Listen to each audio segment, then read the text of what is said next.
Bouchra Belfatmi, j'ai 30 ans, je suis issue d'une formation d'école d'ingénieur. Donc au départ, j'ai travaillé en tant que consultante dans une grande structure, puis j'ai décidé de rejoindre une plus petite structure. Pour le coup, j'ai postulé chez Telis, j'ai passé plusieurs entretiens. Pour chacun d'entre eux, j'ai subi plusieurs tests techniques et logiques. Mais voilà, aujourd'hui, ça va faire 3 ans et demi que je suis chez eux et épanouie.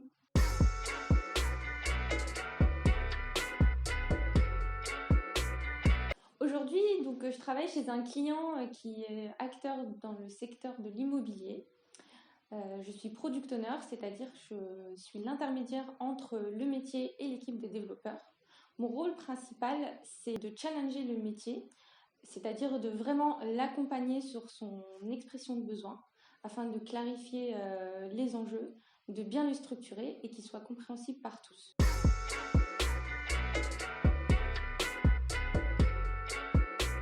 Pour obtenir une expression de besoin challengeante, claire et compréhensible par tous, et j'utilise plusieurs techniques que Telis nous apprend quand on arrive. Mais aujourd'hui, je vous en présenter qu'une seule. Donc, c'est celle de la reformulation.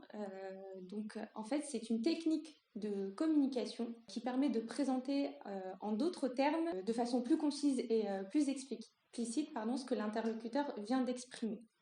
Donc, qu'est-ce qu'elle apporte? Alors, elle permet en fait une compréhension commune et univoque entre le métier et moi-même, mais aussi ensuite entre le consultant, c'est-à-dire moi, du coup, et le développeur. Là, du coup, tout le monde comprendra la même chose, vu que ça a été reformulé et validé en direct avec le métier lors de l'atelier. Elle permet également de lever toute ambiguïté, donc ça évite d'avoir compris peut-être quelque chose que le métier a dit et au final c'était pas ça, et en reformulant en direct pendant l'atelier, le métier va nous corriger si c'est pas notre bonne compréhension.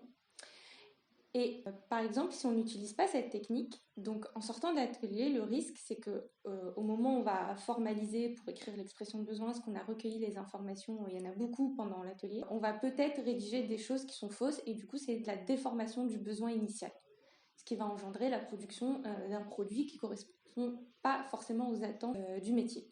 On a également la chasse au flou. Donc la chasse au flou, en fait, c'est une technique d'analyse et de questionnement qui permet de lever toute ambiguïté et toute interprétation, de s'assurer qu'on utilise le même langage et le même vocabulaire, qu'un mot veut dire la même chose pour le métier et pour le consultant. Cette technique, en fait, à l'utiliser, qu'est-ce qu'on y gagne? Tout simplement, justement, un besoin clair, compréhensible sur les mêmes termes.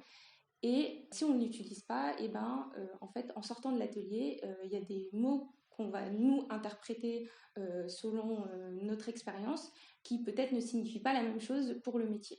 Une troisième technique que j'utilise en communication lors de mes ateliers, c'est la question sous-jacente.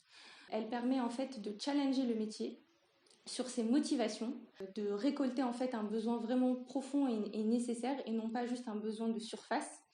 Et le bénéfice qu'apporte cette technique, que ce soit pour le consultant ou pour le métier, c'est justement d'être sûr des enjeux attendus par la demande souhaitée. Et si on n'utilise pas cette technique, le risque, c'est que en fait, on n'ait pas les vraies motivations pour l'évolution demandée et qu'on n'ait pas une vision claire de ce qui est attendu.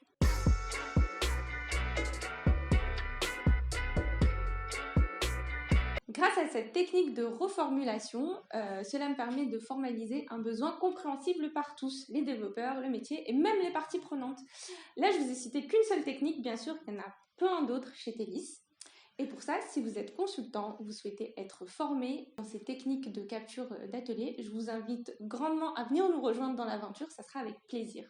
Si vous êtes actuellement à la recherche d'un cabinet de conseil pour vous aider dans la mise en place d'un projet qui est challengeant et très important, n'hésitez pas à nous contacter, on se fera un plaisir à vous accompagner lors de cette démarche.